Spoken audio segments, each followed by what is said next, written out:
Alors en fait, la chirurgie réfractive a rendu beaucoup de gens très heureux, mais n'oublions pas qu'il y a eu quand même des complications et des drames qui ont entraîné des suicides et des drames familiaux.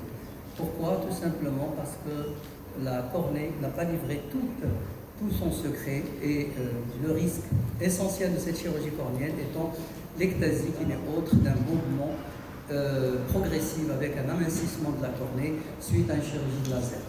Alors la cornée, effectivement, pendant 25 ans, on est en train d'agresser cette cornée, mais jusqu'en 2013, on découvre qu'il y a une nouvelle couche, une nouvelle membrane, qui est la membrane Duhat.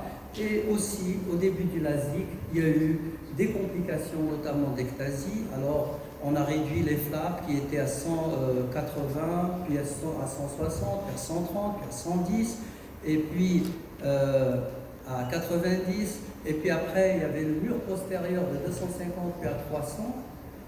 Tout ceci pour essayer de comprendre pourquoi nous avions des ectasies et des complications alors que les topographies ont montré que la cornée était normale.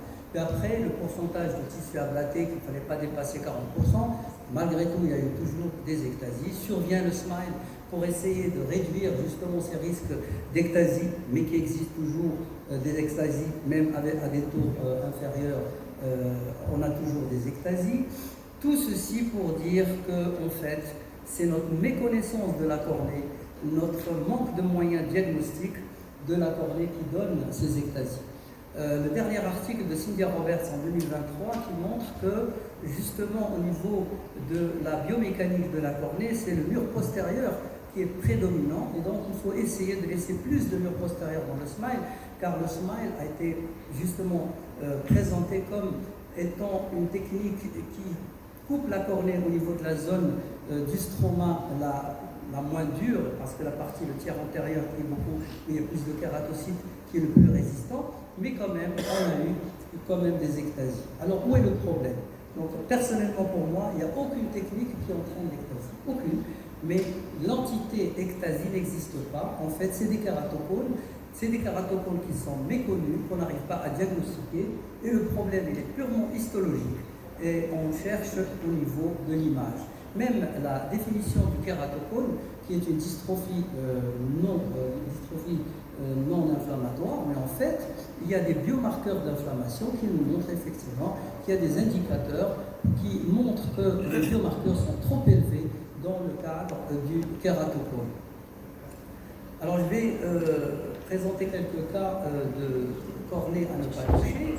Donc pour moi, éthiquement, est-ce qu'on a le droit de couper une cornée? Ou bien il faudrait dire aux patients que, vu les connaissances actuelles, on va couper sa cornée par hasard, car le problème il est purement histologique. Alors si le fait de se frotter les yeux expose à des déformations cornéennes, qu'en est-il de la couper et même de retirer une structure? Alors je vous présente ce premier cas d'un jeune de 37 ans qui a une myopie de -2 avec une acuité de 10 dixièmes. La topographie est pratiquement normale à part une pachymétrie qui est à 470. Moi je ne toucherai pas la cornée, ce sont des cas où je ne touche pas la cornée. J'ai mis un implant FAC et on a un résultat qui est satisfaisant. Deuxième cas, une jeune de 30 ans avec une myopie de -3. Pour moi, le meilleur topographe, c'est l'acuité visuelle, parce que si on n'a pas une bonne acuité visuelle, il ne faut pas toucher la cornée. Donc ici, on a 8 dixièmes, 10 dixièmes. On a une pachymétrie de 580, mais on a une kératométrie qui est assez bombée. Donc, de préférence, ne pas toucher la cornée, mettre un implant. Voilà, on a mis un implant FAC et on a un résultat satisfaisant. Donc, si on dit que le fait de se frotter les yeux peut entraîner des déformations cornéennes, il faut éviter de retirer de la matière au niveau de la cornée. Donc pour moi, aucune technique n'entraîne l'ectasie. L'ectasie, c'est en fait un kératocone. Le maillon faible de cette chirurgie, c'est le diagnostic, alors que les techniques donnent d'excellents résultats. Donc éviter de toucher des cornées ou considérer que toute cornée est un kératocone jusqu'à preuve du contraire. Faire un traitement de surface, ne pas excéder 50 microns. Et sinon, prévenir le patient qu'on va couper sa cornée par hasard. Voilà. Merci Dr. Cheb, une très très bonne communication. Et aujourd'hui, on le sait que le kératocone